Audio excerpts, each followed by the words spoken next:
Recording. तो आज का हमारा टॉपिक है ओसीडी, ऑब्सेसिव कंपल्सिव डिसऑर्डर्स। इसमें दो चीजें होती हैं। नंबर वन चीज देखें, दो चीजों का जोड़ है ये, obsessive and compulsive and related disorders, ये लिखा हुआ है। सो ऑब्सेसिव कंपल्सिव मींस कि एक चीज से ऑब्सेस्ड हो जाना।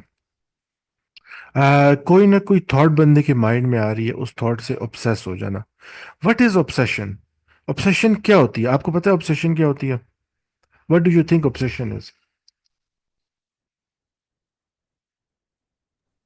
यस थिंकिंग जो बार बार आपके माइंड में आए और आप कंट्रोल ना हो उस पे। नहीं, किसी चीज से ऑब्सेस्ड हो जाना। जैसे मैं आपको कहूं कि आप साइकोलॉजी से ऑब्सेस्ड हो गई हैं, व्हाट डज दिस मीन? जैसे बहुत अटैचमेंट और बहुत ज्यादा, जैसे एक काम को बार बार करना, या एक थिंकिंग आपको बार बार आ रही हो। एक हाँ, हाँ बिल्कुल, थोड़ा सा तकरीबन 80% ठीक है। इट मीन्स कि ऑब्सेशंस मीन, अगर आपको साइकोलॉजी से ऑब्सेशन होगी, इसका मतलब है कि आपने हर वक्त, जब भी आपकी अम्मी अबू आपको देखेंगे, आपने साइकोलॉजी की किताब खोली होगी।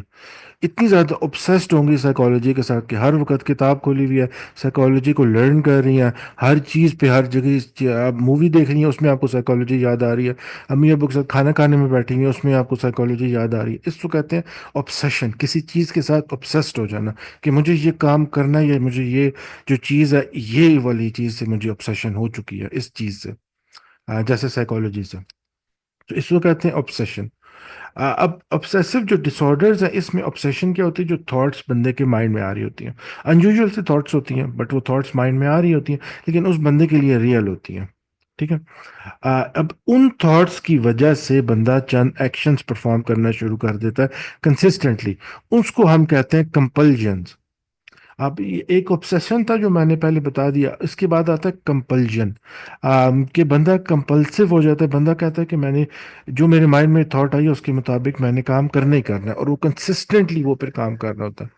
फॉर एग्जाम्पल, अगर बंदे को ये डर लगता है कि उसको कोई बीमारी है, अब बीमारी के साथ ऑब्सेस्ड हो गया वो, उसको लगातार उसके माइंड में ये थॉट्स आ रही हैं कि मैं जो बीमार आदमी हूँ, मेरे हाथ जो उनसे हैं वो गंदे हैं।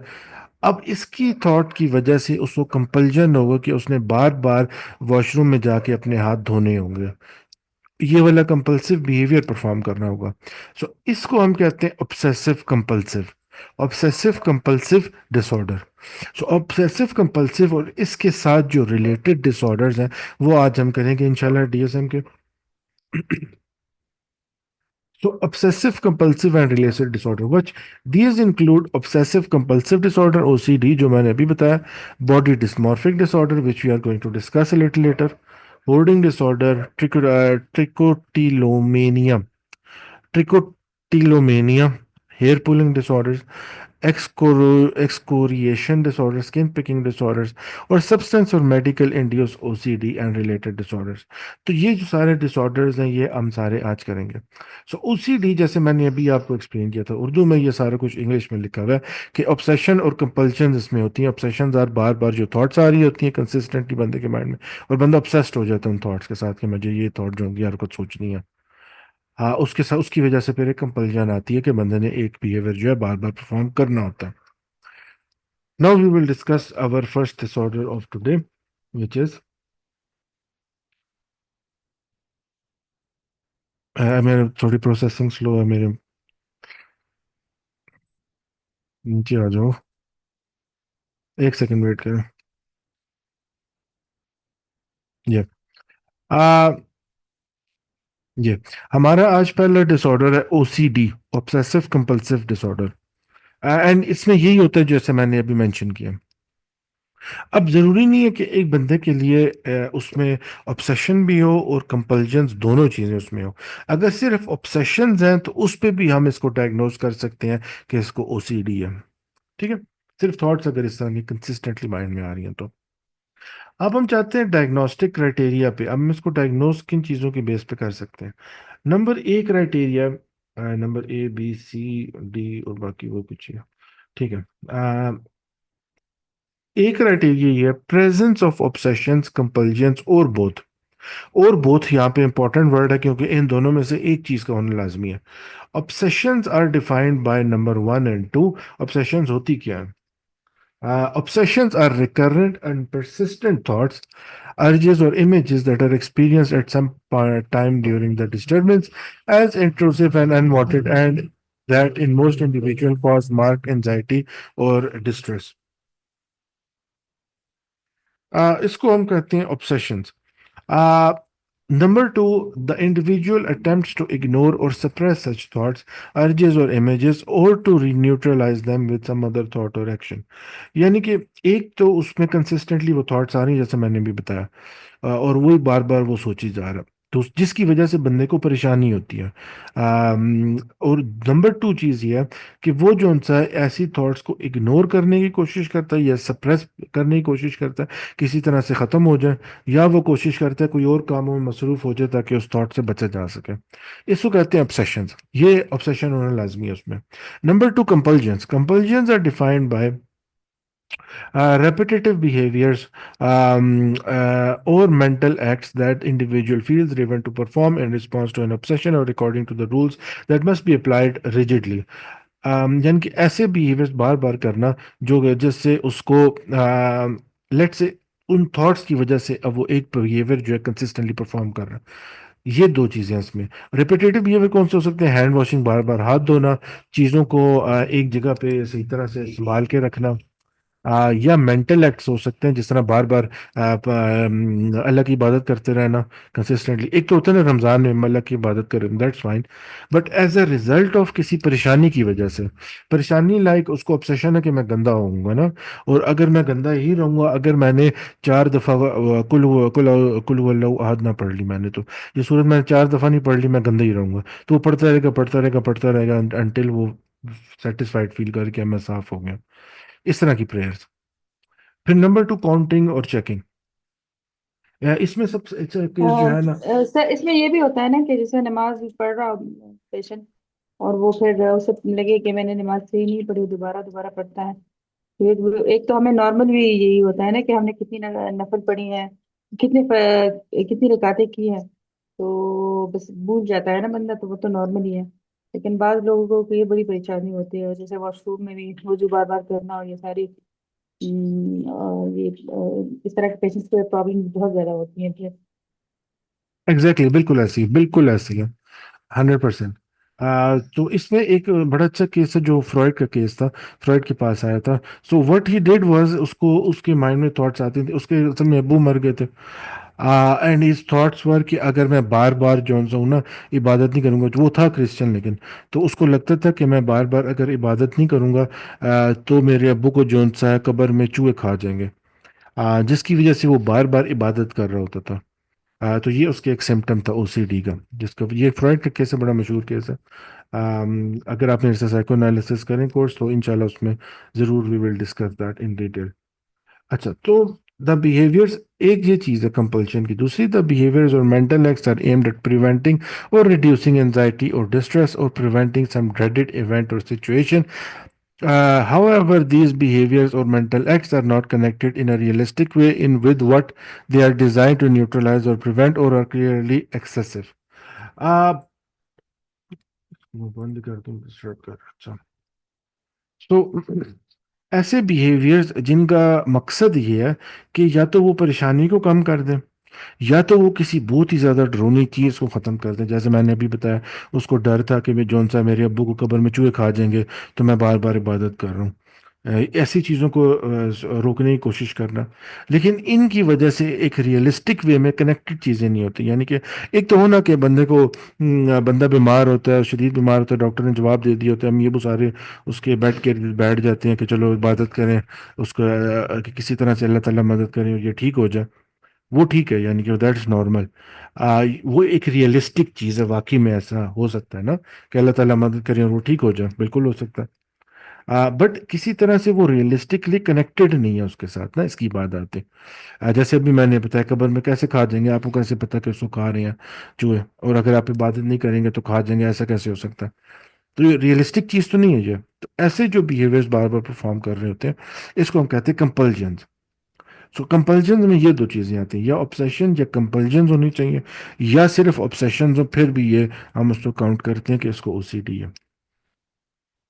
इसकी जो है उसके लिए आप कर सकते हैं, इसका एक स्केल होता है, मेरे जहन से निकल गया है, जिसकी जरिए से हम इसको सेवेरिटी चेक करते हैं, और इसकी थेरेपीज जो सी हैं, सबसे इसमें जो बेस्ट थेरेपी है ना मेरे लिए तो साइकोएनालिसिस है इसके लिए। लोग सीबीटी भी यूज़ करते हैं, दैट इज़ ऑल्सो गुड। इसके अलावा मेडिकेशंस भी होती हैं ओसीडी की। सो अब क्राइटेरिया बी क्या है बेसिकली, द ऑब्सेशंस और कंपल्जन्स आर टाइम कंज्यूमिंग और कॉज क्लिनिकली सिग्निफिकेंट डिस्ट्रेस और इम्पेयरमेंट इन सोशल ऑक्यूपेशनल और other important areas of functioning. अब ये जो सी है काफ़ी टाइम कंज्यूमिंग है डेफिनेटली। एक बंदे बार बार हाथ धो रहा है, ठीक है, उसको तकलीफ हो रही है, उसने स्कूल जाना है बट स्कूल नहीं जा रहा, वो घर में बैठ के जो सा है हाथ धो रहा है, अब ये उसके लिए प्रॉब्लम है दिन में। तो इसकी जो जिंदगी है वो डिस्टर्ब हो रही है इसकी वजह से, तब हम कहते हैं कि ये जो है इसको सीडी है। अभी आपने मेंशन किया और बड़ी अच्छी बात एग्जांपल मेंशन की, कि हमें भी कभी कभार लगता है कि हमने नफल नहीं पढ़ा है, या हमें लगता है वुजू सही से नहीं हुआ, तो हम दोबारा से वुजू कर लेते हैं, लेकिन वो हमारी जिंदगी डिस्टर्ब नहीं करता। कोर्स के शुरू में बताया था कि हर डिसऑर्डर जो कि आपकी जिंदगी को डिस्टर्ब करे ना, उसको हम डिसऑर्डर कहते हैं। अगर जिंदगी डिस्टर्ब नहीं कर रहा कोई प्रॉब्लम, तो फिर उसको हम डिसऑर्डर नहीं कहते हैं। ठीक है, तो ये सारी चीज़ जो सी है पूरी डीएसएम में कॉमन है। तो ये जो डिसऑर्डर है इसकी वजह से काफ़ी उसको तकलीफ पहुंचनी चाहिए, या तो उसकी इम्पेयरमेंट आनी चाहिए सोशल या ऑक्यूपेशनल फंक्शनिंग में, तब हम कहते हैं उसको ओसीडी है। Number C criteria. Obsessive compulsive are not attributed to physiological effects of substance. Again, the same thing. किसी नशावर चीज़ की वजह से तो नहीं, अगर नशावर चीज़ की वजह से तो हम कहते हैं कि नशे की चीज़ है वो, तो हम उसको ओसीडी नहीं कहते फिर। Disturbance is not better explain by another mental disorder, यानी कोई और डिसऑर्डर की वजह से इसको प्रॉब्लम तो नहीं हो रही है, तो फिर हम उसको कहते हैं कि वो डिसऑर्डर है, ये डिसऑर्डर नहीं है इसको। और फिर स्पेसिफाई कह सकते हैं कि विद गुड इंसाइट और फेयर फेयर इंसाइट। इंसाइट का मतलब होता है समझ बूझ, बच्चे को समझ हो कि मुझे ये प्रॉब्लम है, तो अगर गुड इंसाइट है तो इसका मतलब उसके चांसेस जो हैं ठीक होने के ज़्यादा अच्छे होते हैं। अगर कम इंसाइट है तो उसके चांसेस उतने ही ख़राब हो जाते हैं, क्योंकि उसको खुद ही नहीं पता होता कि मैं बीमार इंसान हूँ। ठीक हो गया, डिल्यूजनल बिलीव्स हैं उसमें कि नहीं है, ये भी आप स्पेसिफाई कर सकते हैं। टिक रिलेटेड डिसऑर्डर हैज करंट और past history of a tick disorder, तो ये भी हो सकता है इसमें। टिक सब बेसिकली बंदे के अपने कंट्रोल में जो ना हो ना, क्या कहते हैं उसका, कोई भी बिहेव, कोई भी चीज़ जो कि उसे अपने कंट्रोल में ना हो, कोई भी बिहेवियर, इस किस्म का बिहेवियर, जैसे एकदम से दांत चबाना, एकदम से वो दांत चबा लेता है और वो कंट्रोल नहीं कर सकता, उसको कहते हैं टिक। अगर टिक की आप यूट्यूब पे वीडियोस देखें ना, आपको अच्छी तरह से समझ आ जाएगी what is a tick.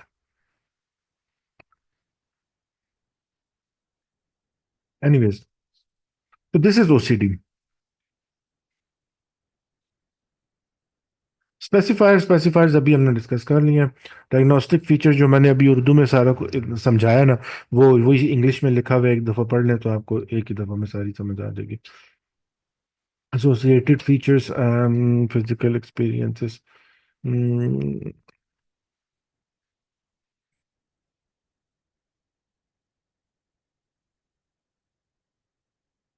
Prevalence is basically, इन्होंने जो डीएसएम वालों ने जो रिसर्च की थी ना, उसके मुताबिक जिन पॉपुलेशन पे रिसर्च की थी, यहाँ पे न्यूजीलैंड, कोरिया, ताइवान, जर्मनी, इनमें से कितनी पॉपुलेशन में ओसीडी पाया गया, यहाँ पे लिखा है 1.1 से लेके 1.8% में। पाकिस्तान की पॉपुलेशन में करेंगे तो हो सकता है डिफरेंट रेशो है। तो it is not really necessary इसको याद रखें, बट पढ़ना चाहते हैं पढ़ सकते हैं what is prevalence.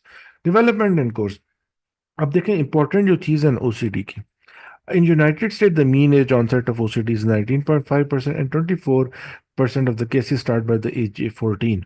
Our onset after the age 35 is unusual but does not occur, but does occur.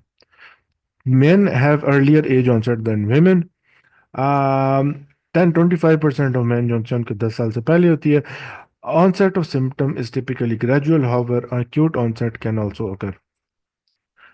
अच्छा, यानी कि इसमें ना अगर जो 25% जो मैन है उनको 10 साल से पहले ये स्टार्ट होती है ओसीडी, अगर 35 साल के बाद ये नहीं होती है, बहुत ही अनयूजुअल सी चीज़ है अगर किसी को हो जाए तो।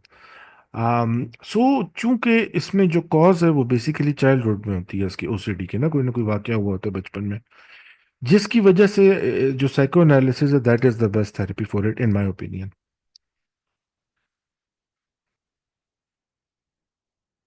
अच्छा, इफ सर आप ओसीडी। अभी साइकोलॉजिस्ट अप्लाई करते हैं उसमें क्लिनिक में, जैसे हाँ, मैं आपके पेशेंट्स पे ये। करता हूँ। Okay sir. जैसे हिप्नोटिज्म वगैरह। मुझे समझ नहीं है। जैसे हिप्नोटिज्म वगैरह करते हैं आप, जैसे हाँ, यूज करते हैं हिप्नोटिज्म हिप्नोटिज्म। नहीं नहीं नहीं नहीं, हिप्नोथेरेपी हिप्नोटिज्म मैं कभी भी यूज़ नहीं करता, मुझे पसंद नहीं है बिल्कुल भी। मैं साइकोएनालिसिस यूज़ करता हूँ।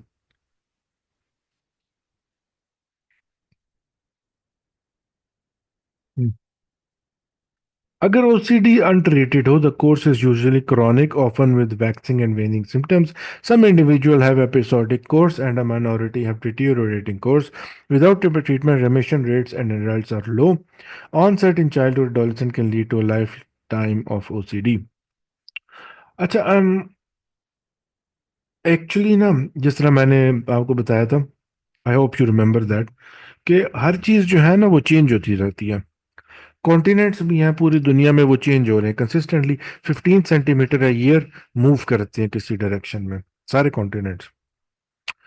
हमारी भी इसी तरह पूरी यूनिवर्स भी इसी तरह चेंजिंग है, हम भी चेंजिंग है। हमारी भी सारी लाइफ चेंज होती रहती है, सारे हालात एक जैसे नहीं रहते, कभी बेहतर होते हैं, कभी बुरे होते हैं, कभी अच्छे हो जाते हैं, कभी बुरे हालात आ जाते हैं। उसी तरह बीमारियों में भी है, जो साइकोलॉजिकल डिसऑर्डर्स हैं, बल्कि कोई भी बीमारी है उसमें भी इस तरह होता है। फॉर एग्जाम्पल, अब ओसीडी है, उसमें भी यहाँ पे भी यही बात लिखी हुई है कि जो सिम्टम है वो बेसिकली, अगर इसको बिल्कुल भी ट्रीट नहीं किया जाए, एक क्रॉनिक होती है, क्रॉनिक मीन लॉन्ग टर्म होती है। यानी कि अगर ट्रीटमेंट उसका ना किया जाए, तो एक ये बात लिखी हुई। अब जो बात मैंने बताई है उसके मुताबिक, often with waxing and वेनिंग symptoms, often with waxing and वेनिंग symptoms, या ज्यादा हो जाते हैं सिम्टम्स या कम हो जाते हैं सिम्टम्स, इस तरह ये चलती है। एक जैसी नहीं रहती है सारी उम्र, अगर ट्रीट ना किया जाए, ये नहीं कि उसी तरह ओसीडी सारी उम्र रहेगी। या ज्यादा सिम्टम होंगे कभी, और फिर कभी कम हो जाएंगे, फिर ज्यादा होंगे, फिर कम होंगे, इस तरह होता है। और अगर ये बचपन में स्टार्ट हो तो फिर ये सारी उम्र चल सकती है ओसीडी, अगर इसका जो स्टार्टिंग पॉइंट है वो बचपन हो तो। यानी कि बचपन में सिम्टम आना शुरू हो जाता है।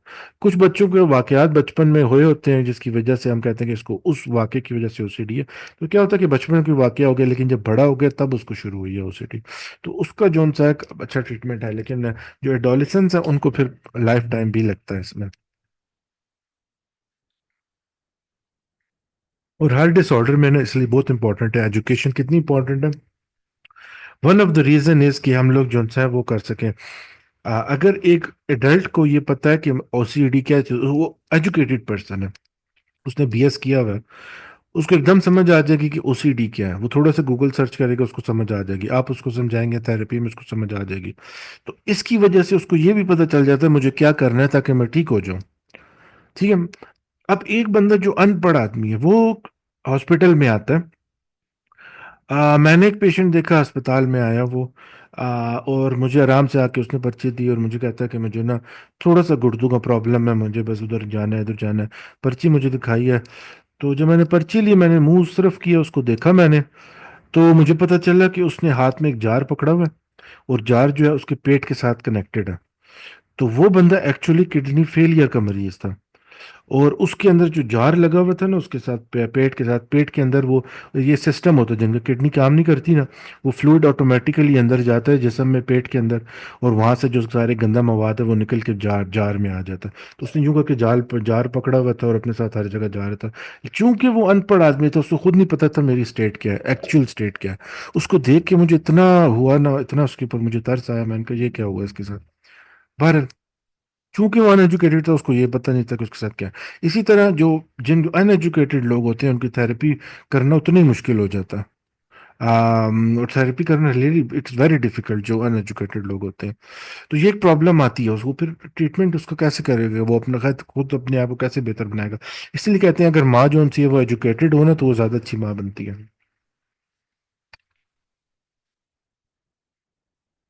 क्योंकि उसको एकदम समझ आ जाती है।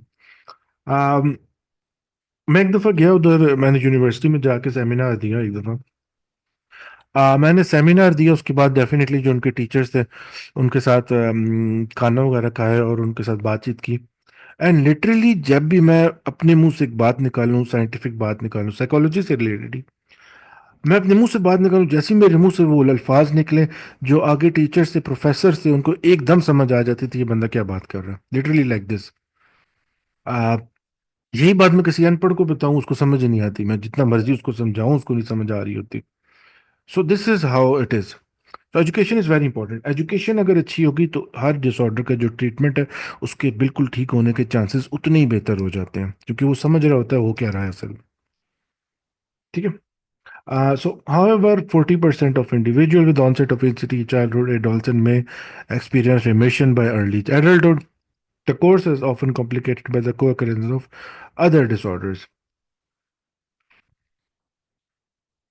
कुछ लोगों को ये बता रहे हैं कि अगर बचपन में हुआ भी है तो अर्ली एडल्टहुड में जो उनसे चांसेस बेहतर हो जाते हैं, इसलिए ट्रीटमेंट जो है वो शुरू में करवा लेना चाहिए। आपको लगे अगर किसी बच्चे को कोई प्रॉब्लम है तो पहले ही ले जाना चाहिए थेरेपी के पास, साइकाट्रिस्ट के पास। पहले से ट्रीटमेंट स्टार्ट हो जाए तो ज़्यादा अच्छे चांसेस होते हैं उसके ठीक होने के। अब हम आते हैं अगले डिसऑर्डर पे।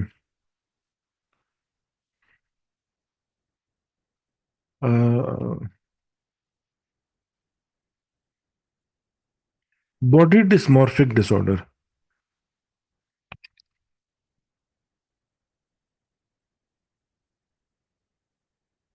Body disorder, dysmorphic disorder basically जैसे नाम सजेस्ट कर रहा है, बॉडी जो जिस्म है, डिस्मॉर्फिक मींस डिफॉर्म हो गया वो बंदा जो सा, उसको लग रहा है कि मेरा जो जिस्म है वो उसमें कोई डिफॉर्मेशन है, यानी कि उसमें कोई खला है। मेरा नाक है वो ज़्यादा बड़ा है, इसमें मुझे प्रॉब्लम हो रही है। अब माइकल जैक्सन की एग्जांपल आती है बहुत अच्छी, उसने पूरी अपनी शक्ल चेंज करा रही थी। इतना अच्छी, इतनी अल्लाह ताला ने उसको खूबसूरत शक्ल दी थी और वो काला आदमी था शुरू में। उसने अब गोरा बनने के लिए अपनी प्लास्टिक सर्जरी बार बार कराई, बार बार कराई, और गोरा थी उसकी स्किन हो गई। ठीक है, गोरा तो वो बन गया। आज जैसे हमारी खवातीन को गोरा बनने का बहुत शौक है ना, गोरा तो वो बन गया, लेकिन उसकी शक्ल इतनी बिगड़ गई, इतनी बिगड़ गई कि बिल्कुल वो खूबसूरती उसमें नहीं रही जो ओरिजिनल माइकल जैक्सन की, माइकल जैक्सन की खूबसूरती थी। अगर आप उसकी बचपन की तस्वीरें देखें ना, जब उसने शुरू की थी सिंगिंग। जी सर, वो बहुत क्यूट सा था। और फिर उसके बाद जैसे फिर तो जैसे एंड में तो बिल्कुल पहचाना ही नहीं जा रहा था कि जैसे औरत है या मर्द है। ये भी इसमें डिफरेंशिएशन करनी मुश्किल हो जाती थी फिर। जैसे एग्जैक्टली, इतना उसने खुद को चेंज कर लिया था। एग्जैक्टली, और वो इतनी उसकी ऐसी शक्ल हो गई थी, इतनी बदसूरत सी हो गई थी। ओरिजिनल सारी जो नेचर अल्लाह ताला ने जो खूबसूरती दी थी वो चली गई थी उसके मुंह से ना। और ये है ये बात। समटाइम्स हम वी थिंक, क्योंकि हम लोग देखते हैं गोरे लोगों को ना, वाइट लोगों को, उनके पास ज़्यादा पैसे हैं और वो ज़्यादा हम एटलीस्ट हमारी नज़र में वो ज़्यादा बेहतर ज़िंदगी गुजार रहे हैं। ठीक है, तो व्हाट वी डू, वो चीज़ हमारे लिए अट्रैक्शन बन जाती है। We want to be like that. बचपन से हम गोरे लोगों को देख रहे होते हैं और फिर गोरों की तरह तना होना चाहते हैं, जिसकी वजह से फिर हमारी खवातीन कहती हैं मेरी खूबसूरती जो सी है ना, वो इसी में है कि मेरी स्किन भी जो है वो खूबसूरत हो जाए।